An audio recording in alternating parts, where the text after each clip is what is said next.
সমাজের বাস্তবতা হলো, সমাজের কোনো পিতার যদি কন্যা সন্তান জন্মগ্রহণ করে, কন্যা সন্তান জন্মগ্রহণ করবার কারণে অনেক বাবাদেরকে আমরা দেখেছি তারা অসন্তুষ্ট হয়ে যায়, তারা সন্তুষ্ট হয় না।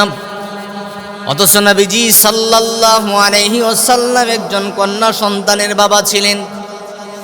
জাহালাতের যুগে কন্যা সন্তান জন্মগ্রহণ করবার কারণে তারা জীবন্ত দাফন করে ফেলতো, প্রত্যেকটা বাবা অসন্তুষ্ট হয়ে যেত। কিন্তু নবীর উম্মত দাবি করে এমন অনেক বাবা রয়েছে যাদের কন্যা সন্তান হওয়ার কারণে তারা আল্লাহর উপর অভিযোগ তুলতে থাকে, তারা তাদের স্ত্রীদের উপর অভিযোগ তুলতে থাকে, তাদেরকে প্রহার করে জুলুম করে কথা শোনায়।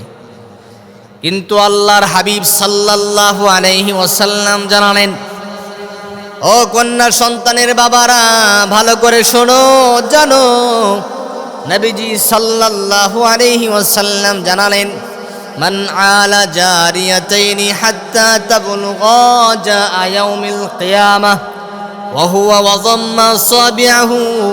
নবীজি সাল্লাল্লাহু আলাইহি ওয়াসাল্লাম জানালেন, ও আমার উম্মতেরা শুনে রাখো, কন্যা সন্তানের বাবা যারা আছে, যাদের দুটি কন্যা সন্তান রয়েছে, আর এই দুটি কন্যা সন্তানকে যারা লালন পালন করে বালেগ করেছে, রাসূল সাল্লাল্লাহু আলাইহি ওয়াসাল্লাম জানালেন, আনা ওয়া হুয়া ওয়াদাম্মা সাবিআহু।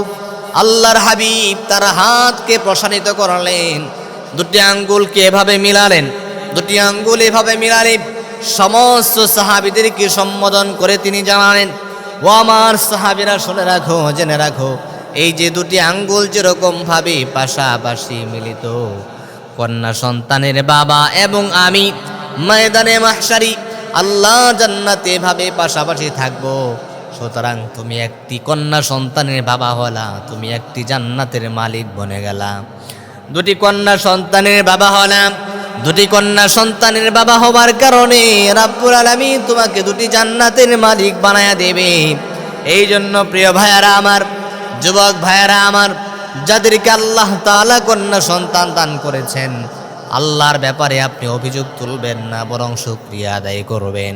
কারণ আল্লাহ রাব্বুল আলামিন আপনাকে ভালোবাসেন, আপনাকে মোহাব্বত করেন, যার কারণে রাব্বুল আলামিন আপনাকে কন্যা সন্তান দান করেছেন। আর কন্যা সন্তান হলো রহমত, কন্যা সন্তান হলো বরকত। যাকে রাব্বুল আলামিন কন্যা সন্তান দান করেছেন, রাব্বুল আলামিন তার ঘরের মধ্যে রহমতের ভান্ডার দিয়ে দিয়েছেন, রিজিকের ভান্ডার দিয়ে দিয়েছেন, বারাকাতের ভান্ডার দিয়ে দিয়েছেন।